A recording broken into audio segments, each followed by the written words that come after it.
Bien, bonjour à tous, ravi de vous accueillir pour cette session de webinar avec, Benoît. Aujourd'hui, nous allons avoir le plaisir de co-animer, ce sujet où on va énormément parler de PIM et de MDM et de la complémentarité de ces 2 solutions.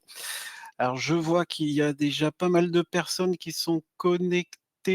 On va attendre Benoît qu'il y ait encore, on va attendre encore une petite minute, le temps que Ouais, tout le monde puisse. les que tout le monde puisse se connecter. En tout cas, j'espère que vous passez une merveilleuse journée par ce beau soleil que l'on a ici en Île-de-France. Benoît, de ton côté, ça va niveau météo? Oui, ça va plutôt bien aussi côté Nantes, on a un beau soleil, donc Bon, ouais, on il y profite. avait j'ai entendu qu'il y avait pas mal de zones orageuses, vers Nantes, vers le sud de la France. J'espère en tout cas qu'il y aura pas de dégâts. On a vu des choses assez impressionnantes aux infos, hein. Bon, bah, ça continue de se connecter.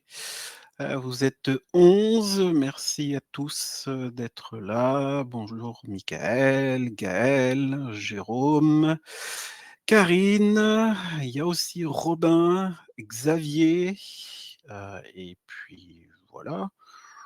OK, on attend encore qu'un petit peu de temps et on revient vers vous d'ici une toute petite minute pour démarrer ce webinar.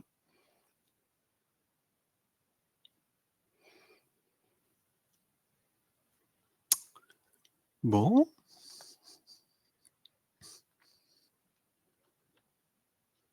bon, on va commencer, je te propose, Ouais, Benoît. on y va. OK, alors à nouveau, bonjour à tous, ravi de vous accueillir pour ce webinar que l'on co-anime avec notre partenaire Next Decision. Je suis David Agostino, je suis Head of SDR au sein de l'équipe Quable depuis 8 ans maintenant. Et il fait partie de mes missions de travailler main dans la main avec nos partenaires, dont Next Decision. Je te laisse te présenter, Benoît. Oui, donc moi, je fais partie de la société. On va présenter rapidement, qui est Quable et qui est Next juste après. Et je m'occupe notamment des sujets autour de la gouvernance de la donnée, Mhm. donc des sujets, clés d'aujourd'hui, données référentielles et notamment les données produits avec des solutions, comme Quable. Exact. Et en tout cas, c'est un plaisir de travailler avec Next depuis de longues années maintenant. Et c'est en joie d'animer ce webinaire tous les deux. Alors, continuons. On va quelques éléments de sommaire pour que vous ayez une idée de ce qu'on va vous présenter aujourd'hui avec webinar. Et comme Benoît vient de le dire, nous allons rapidement vous dire qui est Quable et qui est Next Decision. Suite à quoi on définira très clairement le périmètre fonctionnel et le fonctionnement tout simplement de ce qu'est un PIM, qui est notre savoir-faire chez Quable, et de ce qu'est un MDM, qui est une des nombreuses expertises de Next Decision.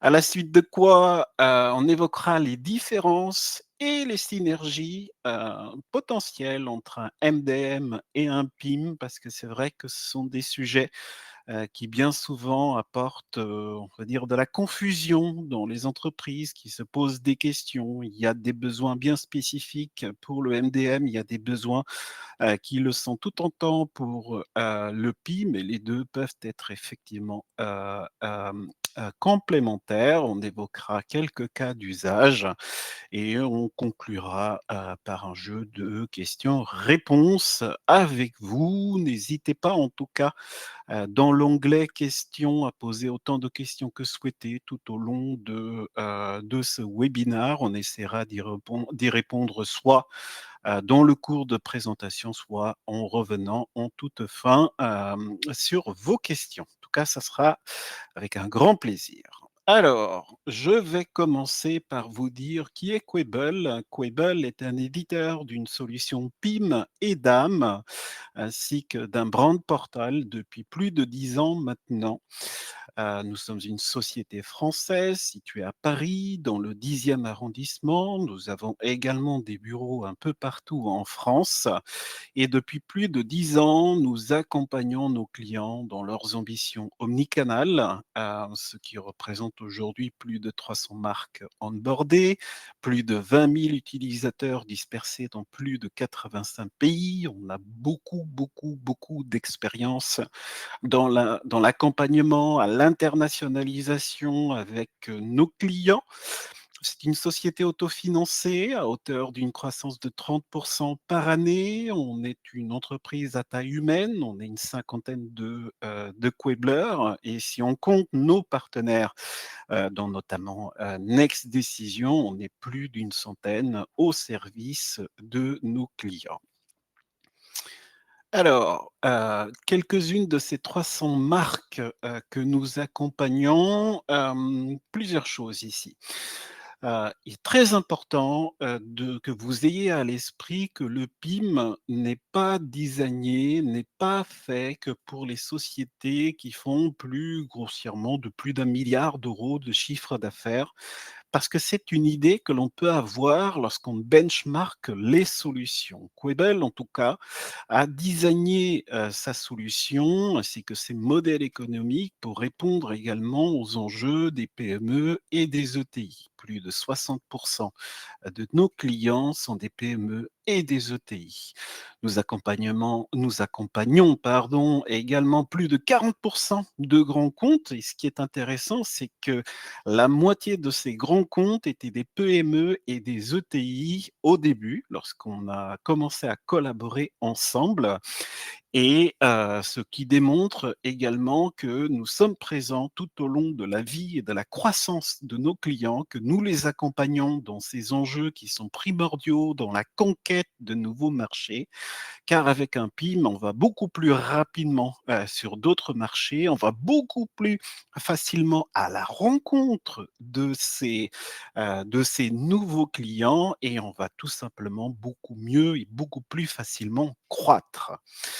Une autre idée préconçue que l'on peut avoir et dont on nous fait part assez souvent, on me dit très clairement: «Mais David, moi je suis un industriel, moi je fabrique, des disques, pour, l'industrie lourde, l'e-commerce ne m'intéresse pas, mes produits nécessitent une intermédiation humaine, nécessitent de l'étude, mais nécessitent du cahier des charges.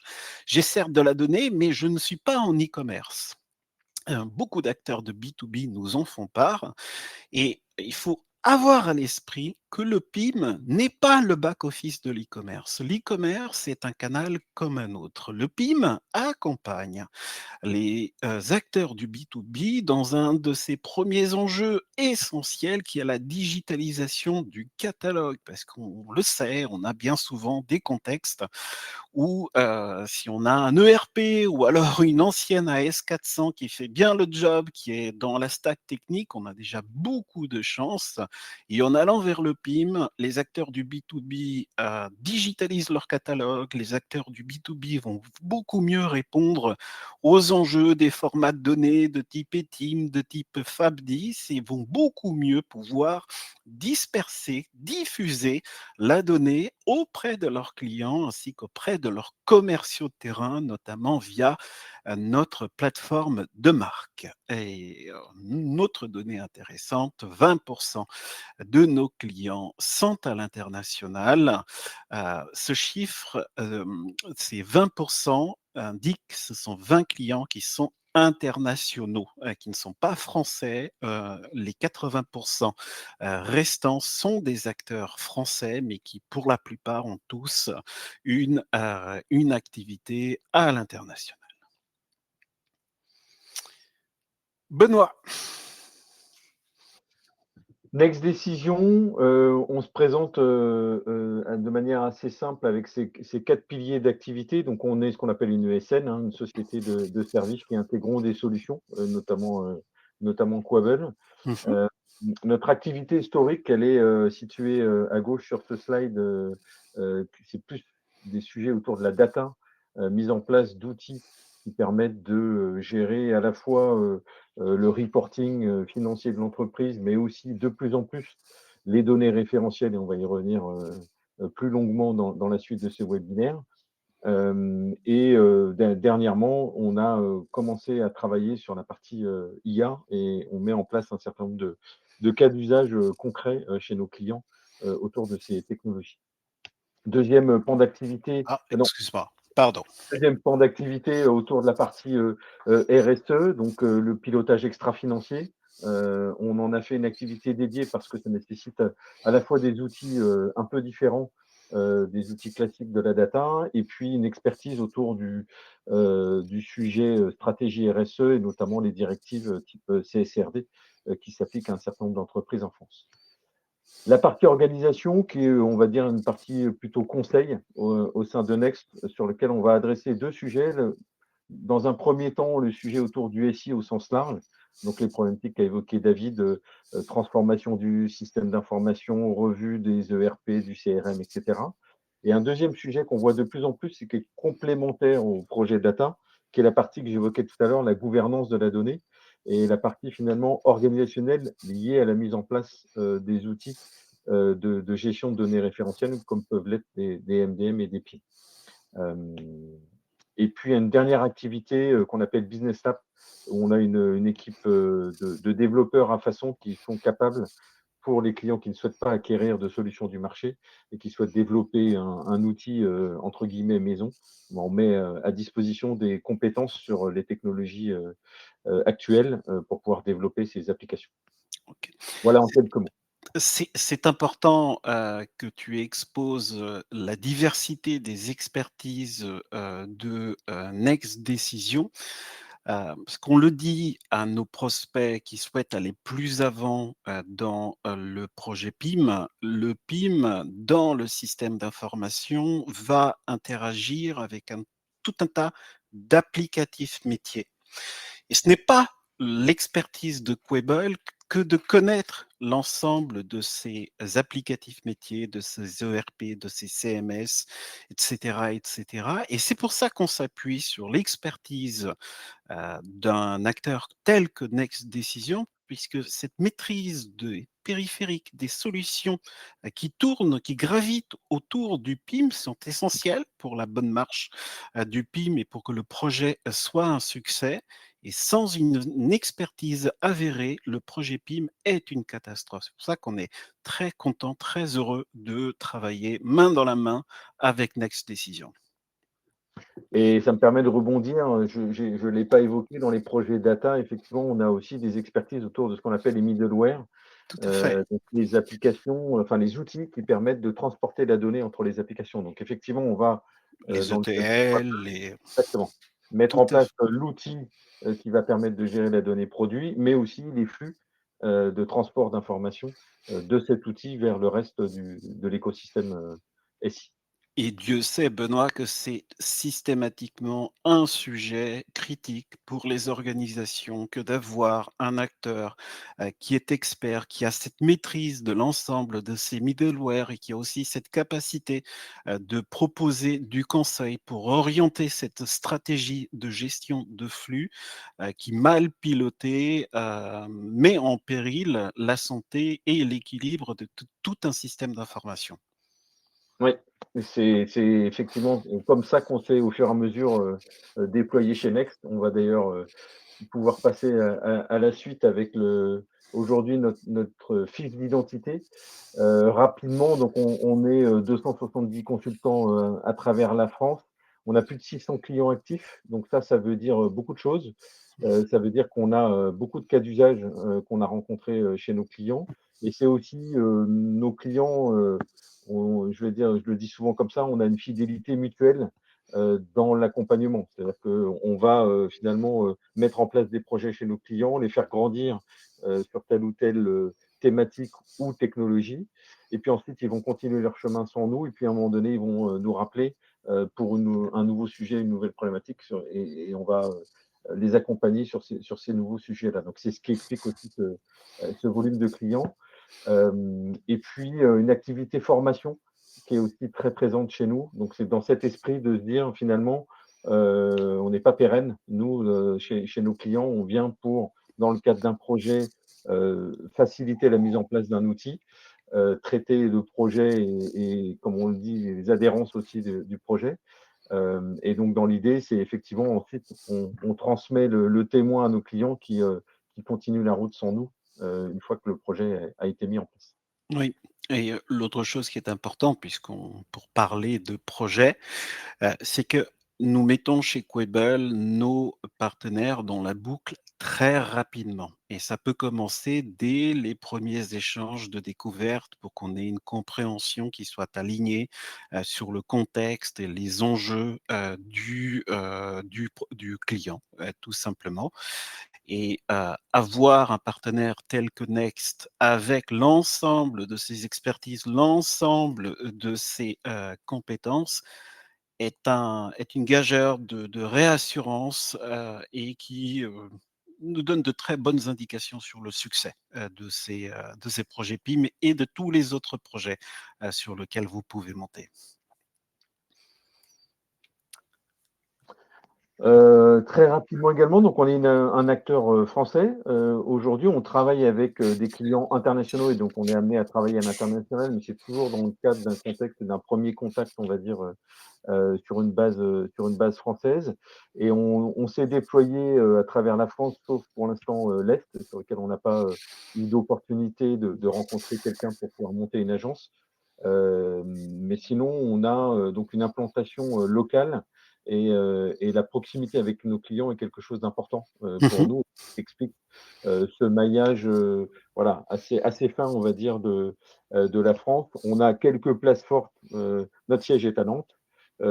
Paris, Lyon, Bordeaux, on va dire, sont des places assez fortes. Et ensuite, le reste des agences contient entre 15 et 20 personnes à chaque fois, ce qui nous fournit en local une force de frappe pour accompagner nos clients et chez nos clients, en proximité avec nos clients. Tout à fait, c'est un des critères de sélection de nos partenaires. Quand on les positionne sur un sujet qui a été identifié chez nous, qui est cette proximité, géographique qui a toute son importance, pour, mener les workshops. Les rencontres humaines sont essentielles pour la bonne conduite d'un projet, que ce soit un projet PIM ou d'ailleurs n'importe quelle autre typologie de projet dont vous avez l'expertise. Cette expérience géographique est très importante pour, l'ensemble des clients que l'on a en commun. OK, top. Alors, définissons maintenant, le fonctionnement du MDM et je vais à nouveau te laisser la parole, Benoît. Alors, le MDM, en quelques mots, donc la signification du terme, Master Data Management, donc c'est gérer ce qu'on appelle aussi des données référentielles, donc des données structurantes. C'est à mettre en opposition avec des données événementielles, type des commandes, des factures, des ordres de fabrication, par exemple.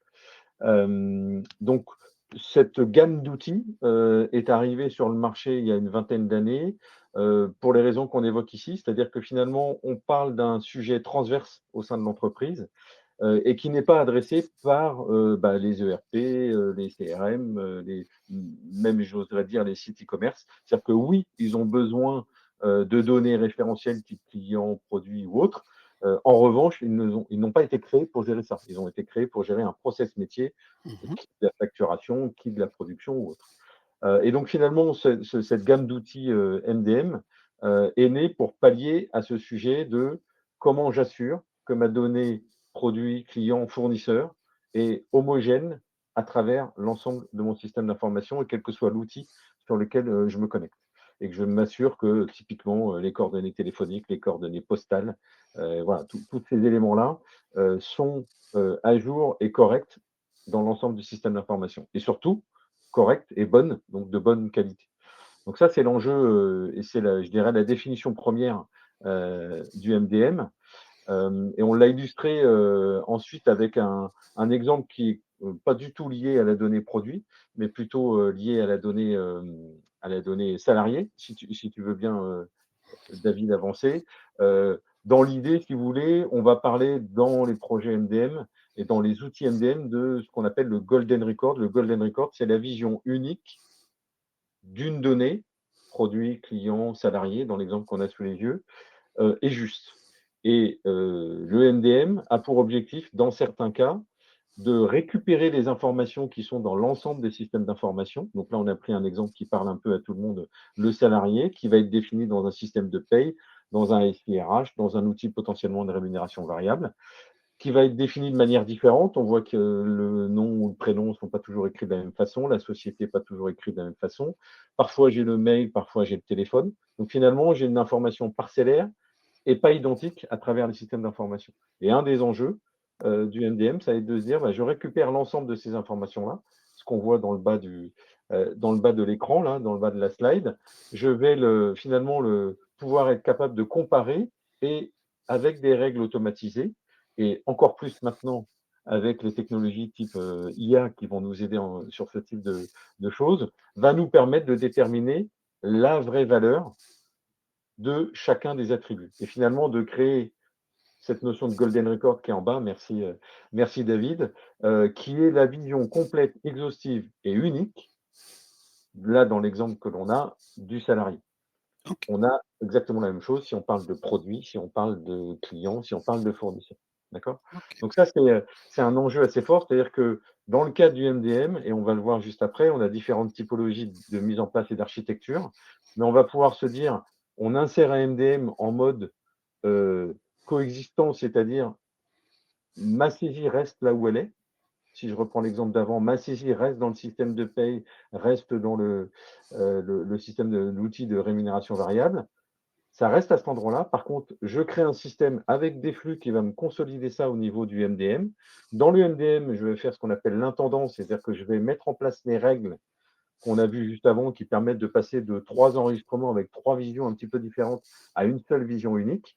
Mmh. Cette intendance, elle va être semi-automatisée, c'est-à-dire qu'à un moment donné, on va débrancher vers l'humain en disant: «J'ai un doute, il faut un sachant expert humain qui va être capable d'arbitrer et de dire: "Ça, c'est la bonne valeur"». Et une fois que j'ai créé ce golden unique, et ben, je vais le partager dans le reste des applications. Donc, soit des nouvelles applications à droite, soit celles qui m'ont envoyé l'information. Et typiquement, je vais être capable aussi de redresser de l'information, remettre en qualité de l'information dans les systèmes dans lesquels l'information a été saisie. OK. Ça, c'est un premier mode. Oui, vas-y, David. Non, j'allais dire, donc c'est la capacité de la solution à centraliser l'ensemble de ces référentiels de données disponibles dans tout un tas d'applicatifs métiers, d'uniformiser l'ensemble de la donnée pour qu'on ait un même niveau de données, peu importe où on va la consulter par la suite. Exactement, exactement. D'accord, Et le MDM va être aussi effectivement le point de concentration et la vision, le point de référence de cette vision unique, et souvent, ce MDM est largement accessible au sein des organisations pour pouvoir consulter cette information. Là, vous avez un autre mode, d'intégration de l'outil. Donc les outils ne sont pas dans un mode ou dans un autre, hein, ils s'adaptent, en fonction là aussi de l'architecture et de l'existence, enfin de l'existant, pardon, en termes de système d'information, où là, finalement, l'information, elle est créée et générée de manière centralisée dans le MDM et ensuite va aller se diffuser dans le reste du SI.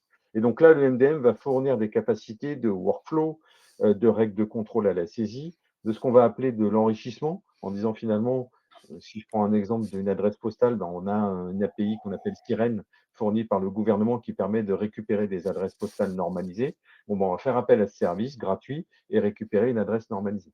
Donc, quelle que soit la saisie qui a été faite par l'utilisateur, le MDM va à la saisie, à la création, normaliser cette information pour avoir ce fameux golden là qui a été créé proprement par l'interface MDM et puis ensuite diffusé dans le reste du système d'information. Et si je fais tout à un fait. pendant avec ce que tu vas nous dire ensuite, David, dans le cadre des produits, souvent on est dans cette architecture-là, c'est-à-dire qu'on a plutôt une organisation centralisée sur la gestion des produits. Et donc du coup, on va plutôt mettre le MDM en mode, c'est le point d'entrée de création du produit, quitte à ce que ça passe dans plusieurs mains, hein, Tout à fait. dans le bureau d'études, dans le marketing, dans le commerce, pourquoi pas, avant que la vision produit soit complète et qu'ensuite elle se diffuse. Je voulais faire une petite remarque pour faire écho, encore une fois, aux expertises de Next Décision, que ce soit ici, dans cette typologie-là ou dans cette typologie-là, vous l'aurez remarqué, le nombre de flèches et ce nombre de flèches fait miroir à l'ensemble de ces flux, qui sont à Mmh. gérer entre ces applicatifs existants, le MDM et ensuite, la redistribution sur les autres applicatifs existants. Derrière, l'expertise MDM ne peut pas, faire l'économie d'une expertise de gestion de ces flux, puisqu'un MDM en stand-alone, c'est un sujet qui n'a pas lieu d'être, Benoît. Ouais et c'est exactement ça et je dirais qu'on aura probablement le même sujet côté PIM, même Tout à s'il est fait, un peu moins prégnant, mais il est quand même, assez présent et donc c'est en ça qu'on est assez, heu, complémentaire. j'allais dire ouais, complémentaires et pertinents chez nos clients parce qu'effectivement, on apporte la vision produit, la gouvernance, de la mise en place d'un outil et puis effectivement, le côté, diffusion d'informations qui est, tu l'as très bien dit, qui est un incontournable de ce type de projet. Même si ça peut se faire en séquence, même si ça peut se faire, voilà, progressivement en fonction du rythme Tout des à fait, différents projets et des applications qui vont consommer la donnée. Pour autant, c'est un enjeu majeur que de mettre en place ces flux. tout à fait. Alors, maintenant on va parler de PIM. Qu'est-ce qu'un PIM et à quoi ça sert? Après réflexion, je vous propose ce schéma, qui dit tout de ce qu'est le PIM. Alors, le PIM, c'est un acronyme pour Product Information Manager. Qu'est-ce que ça veut dire tout ça? Ça veut dire que c'est une solution qui se propose de faire plusieurs choses. La première des choses est de centraliser l'ensemble de la donnée produit. Quand on parle de données produits, on va parler de descriptif, on va parler de visuel, photo, on va parler de vidéo, on va parler également de divers types de données, que ce soit de la donnée marketing, de la donnée digitale, de la donnée technique, de la donnée légale. On va parler également de données qui a aussi pour vocation à être traduites. On a une très forte activité internationale et nos clients souhaitent aller à la rencontre de leurs futurs clients sur l'ensemble de leurs canaux de distribution dans leur langue. Donc la traduction est un enjeu majeur. Donc on va parler de données qui sont sous la responsabilité de beaucoup d'équipes au sein d'une société. On va parler des équipes commerciales, évidemment, on va parler des équipes produits, des équipes marketing, des équipes digitales, des équipes conformité, des équipes légales, des équipes traduction. Je pourrais continuer ainsi pendant longtemps. Et qu'est-ce qui se passe lorsqu'il n'y a pas de PIM qui a pour vocation de centraliser cette donnée dans un seul et même endroit? Chaque équipe va travailler la donnée de son côté. On aura bien souvent une manière, une méthodologie de travail sur la donnée qui passera par l'utilisation d'Excel, qui reste une des solutions les plus utilisées. On aura aussi des organisations qui vont demander des développements spécifiques dans leur ERP, ou alors pourquoi pas de faire le travail dans un MDM, ce qui peut être envisagé, mais pas suffisant quand on a une stratégie d'omnicanalité. On va avoir également, quand il y a de l'e-commerce, des sociétés qui vont gérer leur référentiel sur le back-office de l'e-commerce. Il y en a ainsi une façon de travailler la donnée qui est décilotée et qui va provoquer énormément de problématiques. La problématique la plus importante que l'on va rencontrer, c'est l'accessibilité à cette donnée. Les entreprises, les collaborateurs perdent beaucoup de temps à rechercher la donnée au sein du système d'information. C'est une partie dans des SharePoint, une partie dans des Drive, une partie dans l'ERP et ainsi de suite.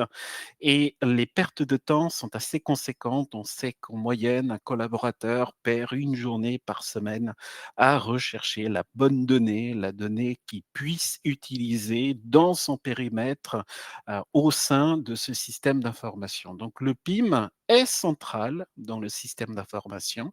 Il ne va pas se substituer ni au NDM ni à l'ERP.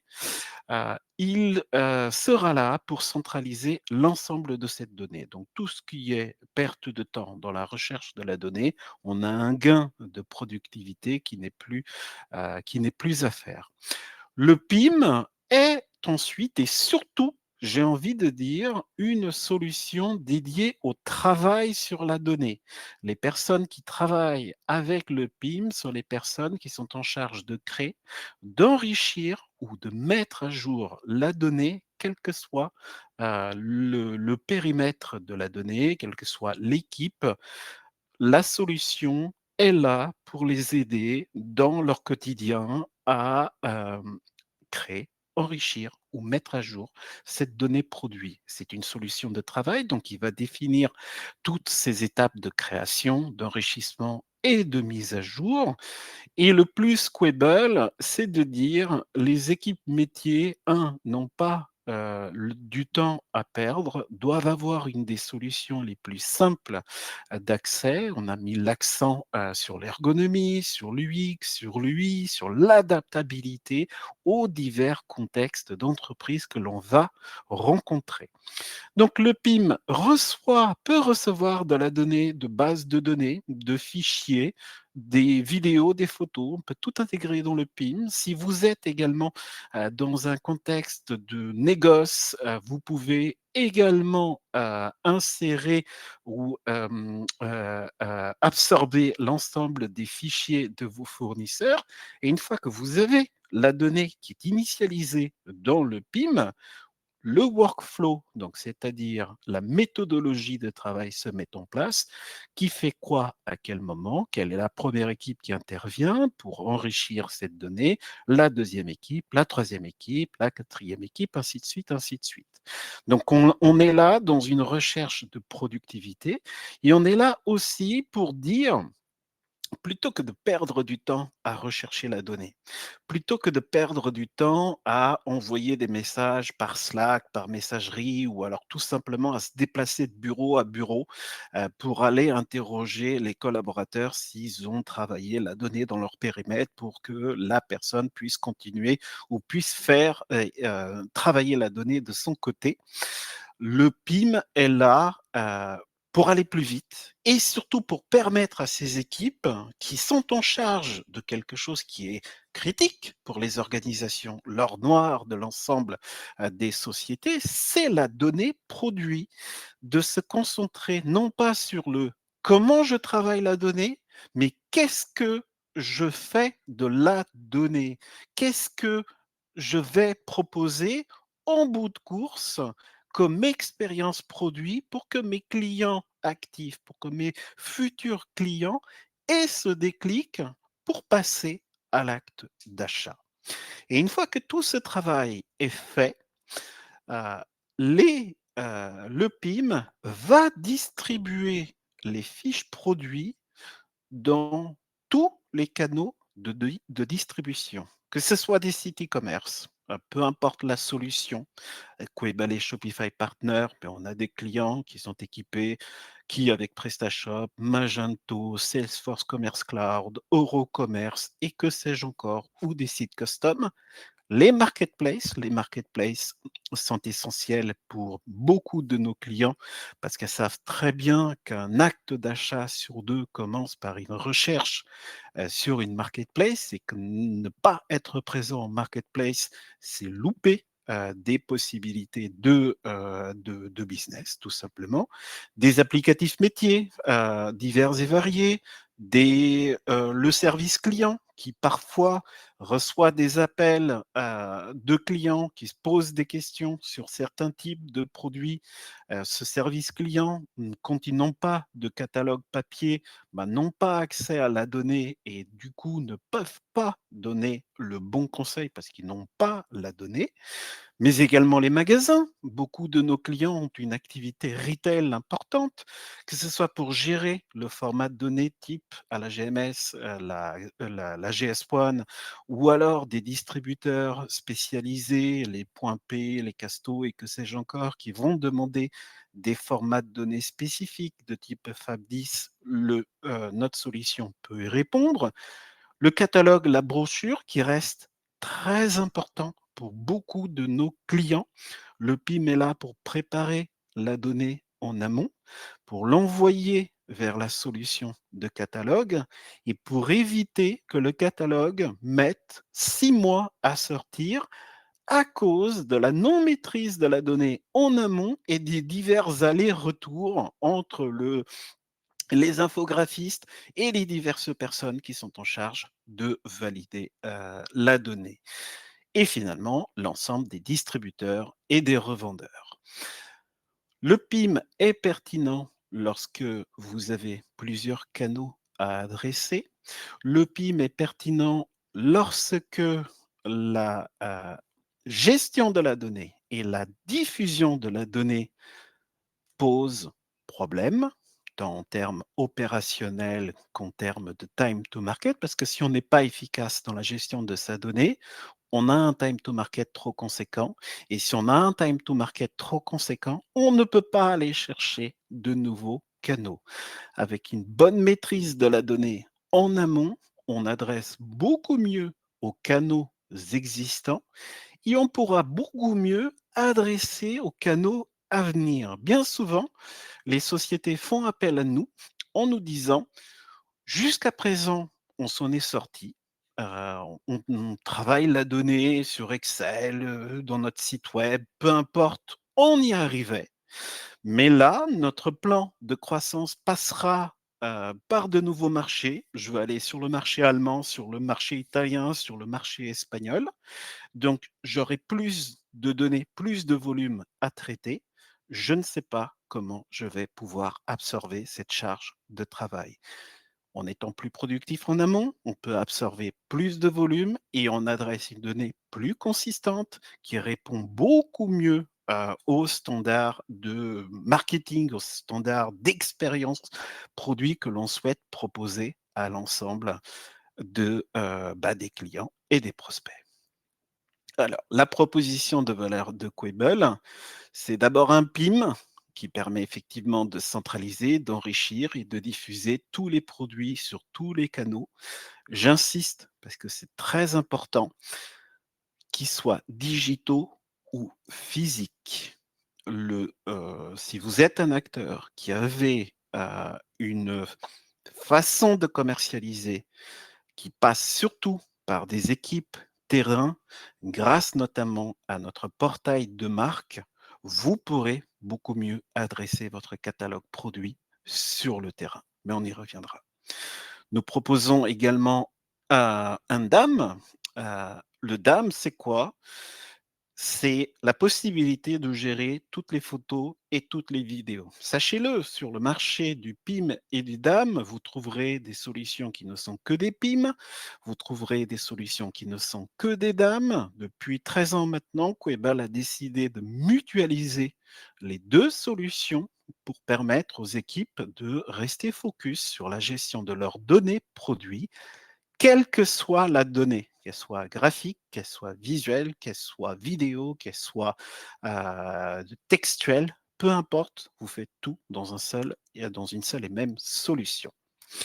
On propose également tout un ensemble de portails de marque alors le portail de marque, c'est un canal dans le PIM comme un autre.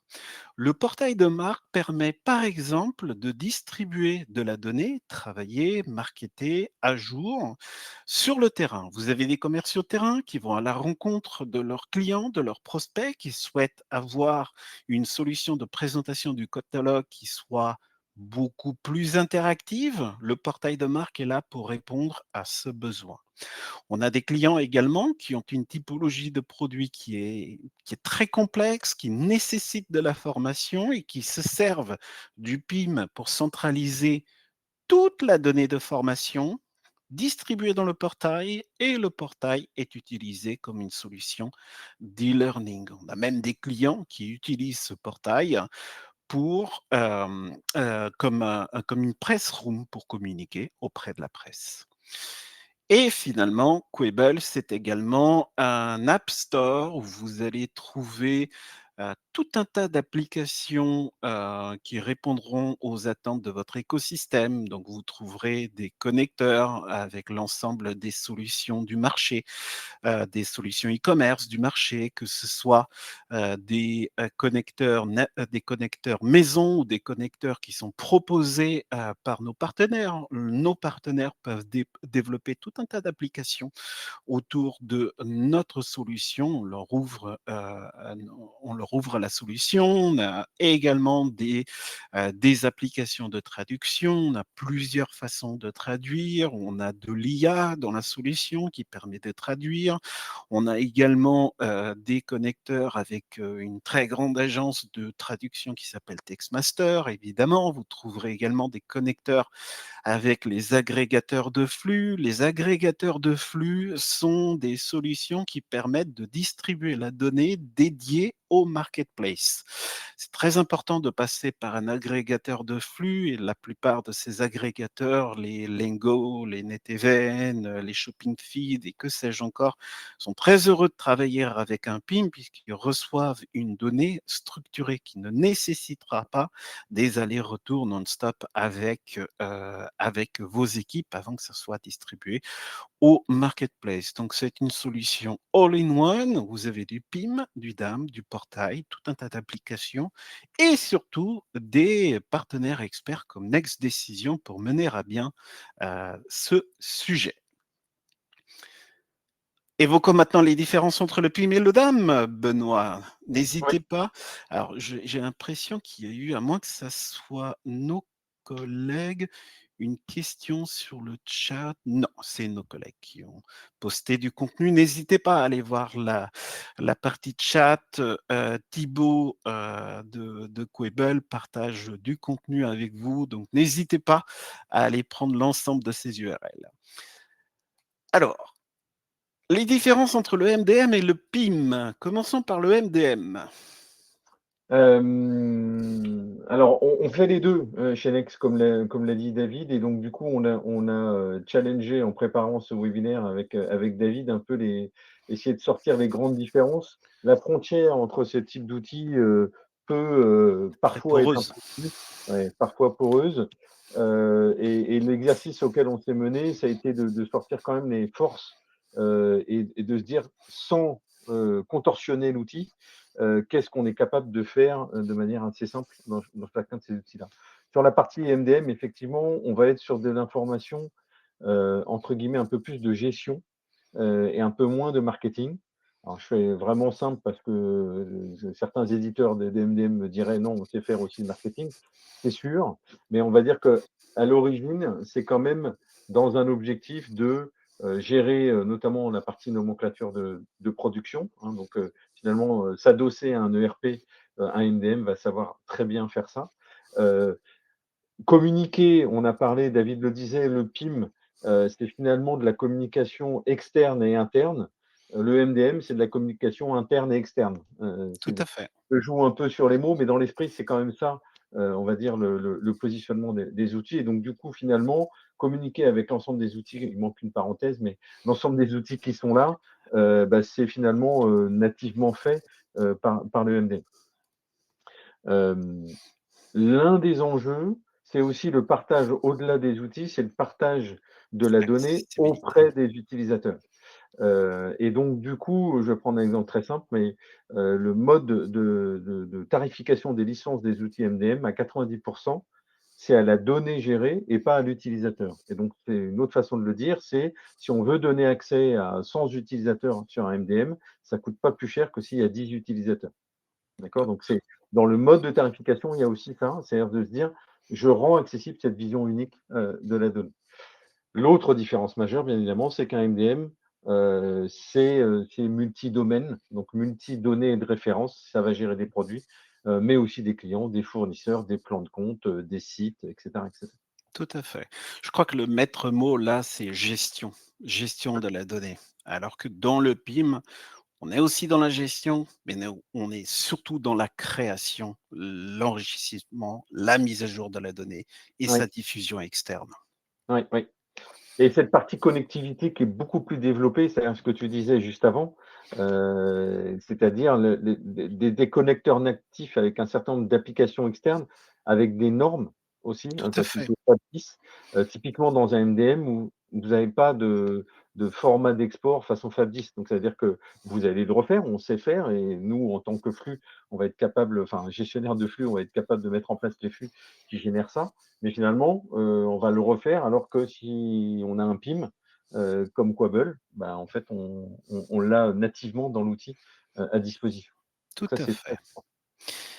Alors, sur la partie PIM, bah, le PIM va gérer nativement l'omnicanalité digitale et physique. On ne cesse d'insister sur l'omnicanalité quelle qu'elle soit, le multilingue et la contextualisation suivant le canal. C'est très ça, important. c'est ouais, ça, je me permets aussi d'intervenir parce qu'on le voit, beaucoup et c'est un élément, extrêmement déterminant. C'est-à-dire de se dire: «Comment je présente mon produit?» Alors En suivant le fonction, canal, tout ouais, à fait. et voir en fonction de la population aussi. C'est-à-dire que alors le canal est souvent lié à la Ex- population, mais et ça c'est quelque chose qui est vraiment une force. C'est-à-dire que finalement, la donnée de base est la même, mais la façon de le présenter et la façon de l'agencer, va ne décider. sera pas la même. Ouais. Il y a, et c'est pour ça que le PIM est devenu, dans ce contexte où la donnée est cette heure noire, de ce siècle, essentiel puisqu'on ne parle pas que de quantité de données, on parle aussi de qualité de données attendues, par le canal de distribution et le PIM fera ça de façon très simple, en quelques clics pour vous éviter des nœuds au cerveau et surtout des heures passées derrière des documents Excel, qui sont, très compliqués. Orienté e-commerce et marketplace, évidemment, puisque c'est la façon la plus simple d'étendre sa surface de vente que d'ouvrir un e-commerce et d'aller en marketplace. On ne parle pas que d'Amazon qui, bien évidemment, reste, le mastodonte du marché, mais il y a des centaines de marketplaces, sur le marché, sur les autres marchés que la France. On trouve systématiquement des marketplaces spécifiques et gardons à l'esprit qu'un acheteur est avant tout une personne qui, avant de passer à l'acte d'achat, va passer par plusieurs types de canaux. Et si sur ces divers types de canaux, l'expérience produit connaît un impair, par une absence de photo, par un descriptif qui parfois peut sembler bizarre, par des différences qui vont provoquer le doute chez le prospect, il retarde son acte d'achat. Et avec le PIM, cette gestion est beaucoup plus simple et cette diffusion est native.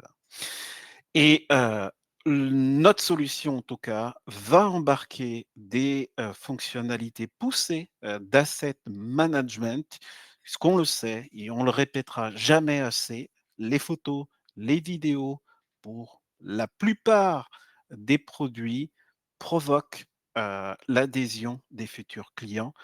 Les photos, les vidéos, il ne s'agit pas que de les storer, on a également, tout un tas de métadonnées, des copyrights, des droits d'accès, des tailles, des formats, des définitions, énormément de métadonnées à gérer. Et l'autre chose qui est importante avec les photos, c'est que dépendamment du canal, la taille et la qualité de la photo ne sera pas la même.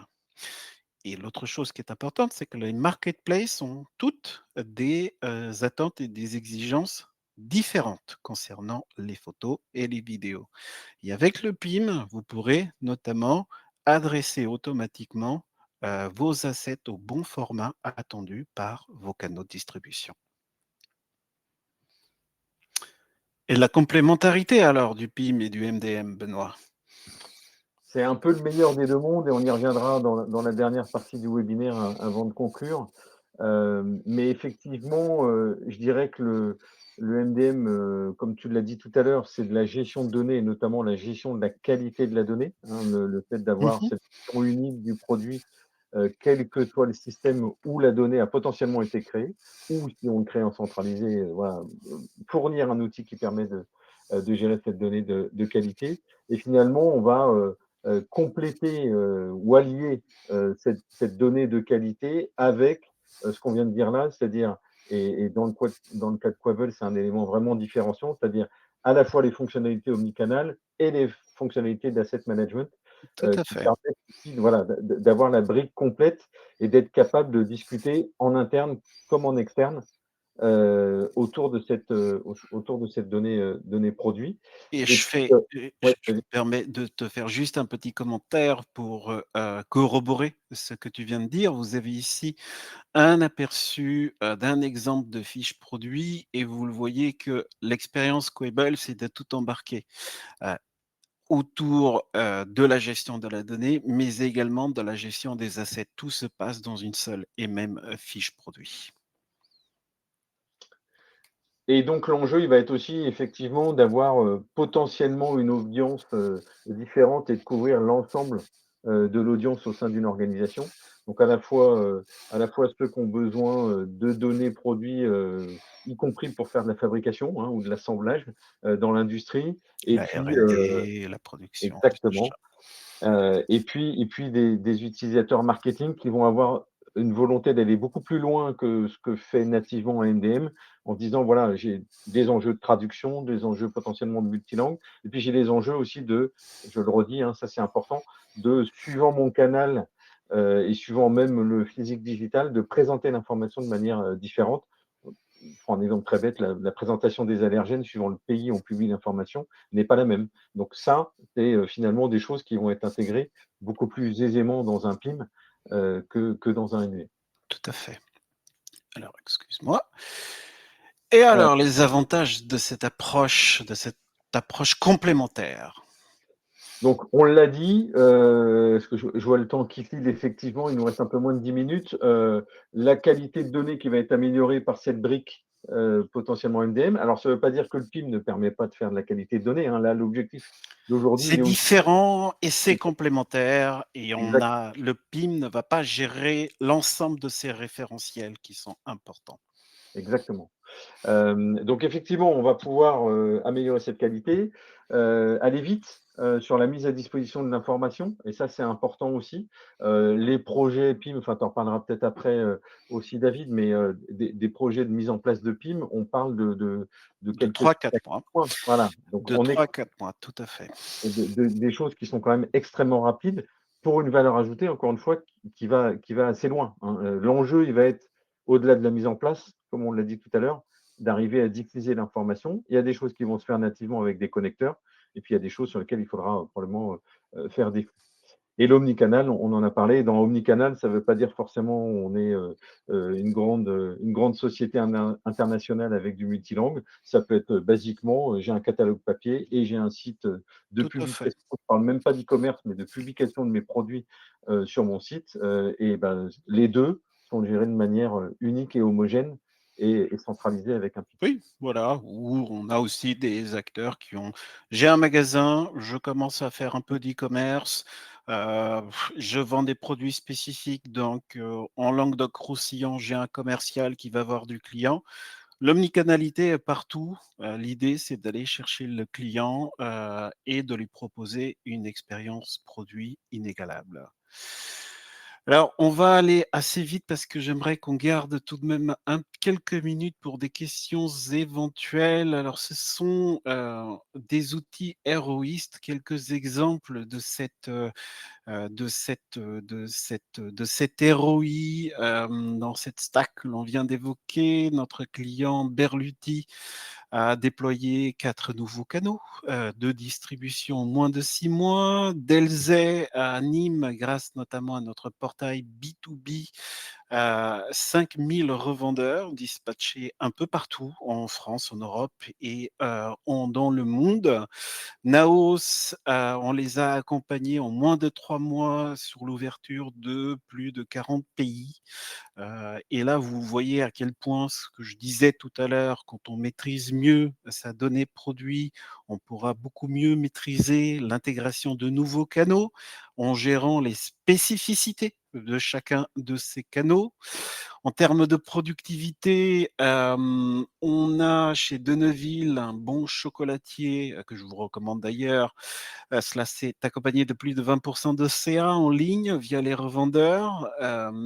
Jennifer, bon, qui malheureusement ne sera plus sur le marché, a réduit la mise en ligne sur 7 canaux à moins de 24 heures. Jennifer, on était dans l'exemple parfait des gains de productivité, puisqu'ils mettaient plus de 7 jours à tout mettre en ligne sur un canal, et là, ils mettent en ligne sur 7 canaux en moins de 24 heures, et on parle de plus de 300 références par semaine.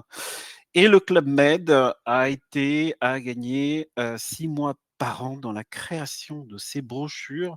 Ce qui était particulier, c'est qu'avant d'avoir notre solution, lorsqu'ils sortaient le catalogue, lorsqu'ils parvenaient à centraliser la donnée produit qui vient d'un peu partout, de tous les villages dans le monde, plus de 40 du catalogue n'était plus à jour. Donc avec un PIM, tout est systématiquement à jour. Ils peuvent créer autant de catalogues, de brochures que possible. Voilà, on a été assez vite.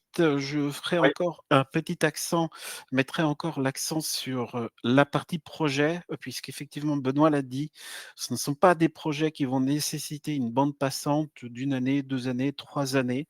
C'est des projets qui vont nécessiter beaucoup de réflexion et d'accompagnement en amont pour que l'ensemble des équipes soient alignées sur la vision de ce projet, sur la nécessité de centraliser, la nécessité de travailler la donnée produit autour d'un workflow métier productif, et surtout la compréhension des enjeux commerciaux par la conquête d'autant de canaux que souhaité, qui sera facilité justement par l'ensemble de la centralisation de ces référentiels, leur gestion, leur création, leur mise à jour et leur diffusion sur l'ensemble des canaux. Je me permets juste d'ajouter, un petit mot sur le sujet référence. On a beaucoup de références qui font, les 2 chemins, c'est-à-dire, des références clients qui ont, un PIM, et puis qui, au fur et à mesure, se rendent compte que, cet outil-là est très bien pour toutes les raisons qu'a expliqué David, Mais pas mais n'est suffisant. pas voilà, n'est pas suffisant parce qu'il n'arrive pas à couvrir un certain nombre de besoins, notamment, en interne et le partage d'informations, dans le SI interne, et donc des clients qui ont un PIM, on se retrouve, nous, à mettre en place un MDM en complément, et on va bien évidemment connecter ces 2 outils-là. Et puis à Tout à l'inverse, fait. des clients qui, originellement nous ont sollicité pour un PIM, pour lequel on a mis en place un référentiel produit, pour un MDM, pardon. On a mis en place un référentiel, produit avec un MDM, et qui disent: «Bah, c'est parfait. Par contre, moi, j'ai des exigences», comme vient de le dire David, des exigences de, centralisation de la documentation technique liée aux produits, parce que je suis en une gamme de produits en B2B assez, Complexe. technique et complexe. J'ai un enjeu éventuellement d'international et qui fait que je dois traduire toutes mes descriptions, toutes ces choses-là, etc. Et finalement, bah, on se retrouve à faire l'intégration d'un PIM après avoir fait un MDM produit. Donc on n'a pas pu communiquer sur ces références de manière explicite dans les slides qu'on vient de voir, mais tout ça pour dire que c'est un chemin et chacun a son chemin. Et en tout cas, c'est une vraie synergie entre ces deux types d'outils-là, avec, on l'espère, vous l'aurez compris à la fin de ce webinaire, des vrais apports de chacune des solutions. Tout à fait. Je ne pouvais pas mieux dire, Benoît. Bon, écoutez, on arrive en toute fin de ce que Benoît et moi-même voulions vous dire, vous présenter. Alors, je vous remercie parce que vous êtes tous restés jusqu'au bout. Donc, on est très content de ne pas vous avoir perdu en cours de route. C'est le moment pour vous de prendre la parole si vous le souhaitez. Si vous avez des questions, vous avez l'onglet chat sur la droite sur la droite, tout simplement. N'hésitez pas, mais en tout cas, c'était très sympathique de faire cette présentation avec toi, Benoît. Plaisir partagé, et j'espère surtout que ça a éclairé Tout l'audience à fait, qui a pu comprendre un peu le positionnement des outils. Et puis, bah, on le dit ici, David et moi, restons à votre disposition pour avoir des échanges le tout à plus fait. que On, nécessaire. on va vous faire parvenir à tous cette présentation. Vous aurez à nouveau les coordonnées de Benoît et de moi-même. N'hésitez pas, ensuite, on vous donnera des liens sur notre agenda. Alors, je vois que Robin et Jérôme sont en train de taper. On est impatient de pouvoir le lire. Merci, à bientôt. Bah, merci également, Jérôme. Ravi que vous soyez resté jusqu'à 12h29. Voilà, et au plaisir d'un nouvel échange. Alors, est-ce que Robin... Oui, Robin a une question, Benoît. La programmation d'un nouveau canal de distribution, exemple la plateforme d'un grossiste, fait-elle sans code? Alors, la programmation d'un nouveau canal de distribution, la plateforme se fait-elle sans code? Alors déjà, tout dépend de ce qu'est cette plateforme. Est-ce que c'est une plateforme de type GS1, de type, dans ce cas, non. Est-ce que c'est une plateforme qui est sous une techno ou une autre, donc qui va impliquer soit de l'API, soit de passer par une expertise ETL dans Next Decision, que Next Decision maîtrise parfaitement? Il faut voir, il y a divers contextes. Ça peut être sans Ouais, code, comme ça peut être avec code. oui, ça dépend. Alors, ça dépend effectivement de, est-ce qu'un connecteur existe, notamment dans Quable?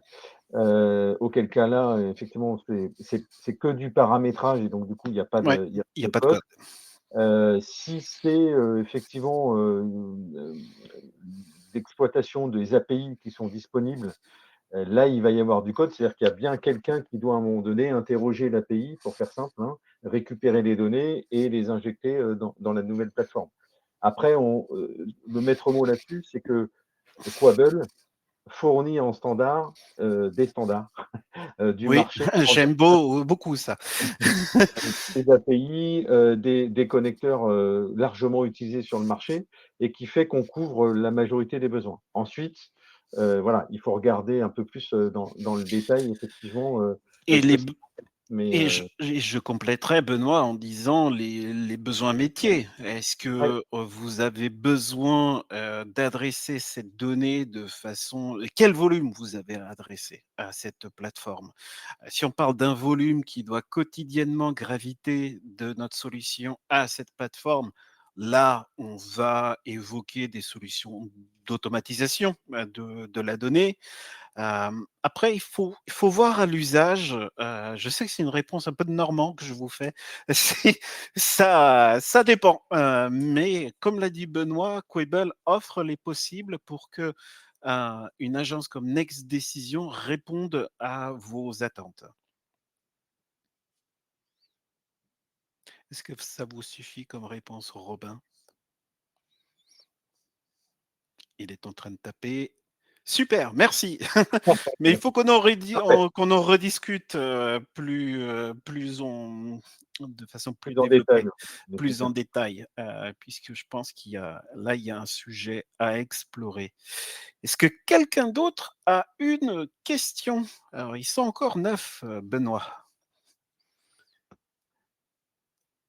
N'hésitez pas, c'est le moment, mais après, encore une fois, on va rester à votre disposition, Benoît et moi-même. Bon, Je pense qu'on peut s'arrêter là. On tout a à dépassé fait. les heures, mais Merci Benoît, ça a été un plaisir et merci à vous tous. oui, merci d'avoir été là et puis, à très bientôt, on espère.